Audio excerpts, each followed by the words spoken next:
જર્મનીમાં છે ને આ ટાઈપના ગેસ હોય, ઇન્ડિયા કરતા બિલકુલ એકદમ અલગ હોય. આ ઇલેક્ટ્રિક ગેસ છે, એકદમ લાલ થઈ જાય ને એટલે ઓટોમેટિક બંધ થઈ જાય. એટલે તમારું જે થેપલા છે, ભાખરી, રોટલી છે ને ચાલુમાં બંધ થાય ને એટલે ચવડ બને. તો એના કરતા આપણી પાસે એક મસ્ત એકદમ ઉપાય છે, જે છે આ ગેસ. આ એકદમ પોર્ટેબલ ગેસ છે ને એકદમ ઇન્ડિયા ટાઈપનો જ ગેસ છે. આમાં તમે ખાવાનું બને ને ફટાફટ ખાવાનું બનશે. પેલું કેમ આપણે ઇન્ડિયામાં ઓલા ખબર લાલ કલરના ઓલા બોટલ ઉચકીને ચડાવવી પડે એવું કઈ છે નહીં.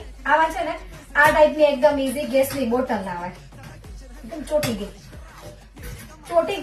લોક છે ઈઝીલી કાઢી શકો અને ઈઝીલી આને ફિટ કરી દેવાની. જે આ બોટલ છે આઈ થિંક €1.5 સમથિંગ ની આવે છે. લાઇટર વગર ચાલુ થઈ જાય. જો ઇન્ડિયાની જેમ જ છે. આમાં તમે ભાખરી બનાવો, રોટલી બનાવો, મસ્ત બને, બધું ફટાફટ બને. 20 થી 25 યુરોનો આવે છે. તો આમાં તમારે ખાવાની ફટાફટ બને અને તમારા પૈસા પણ બચે છે.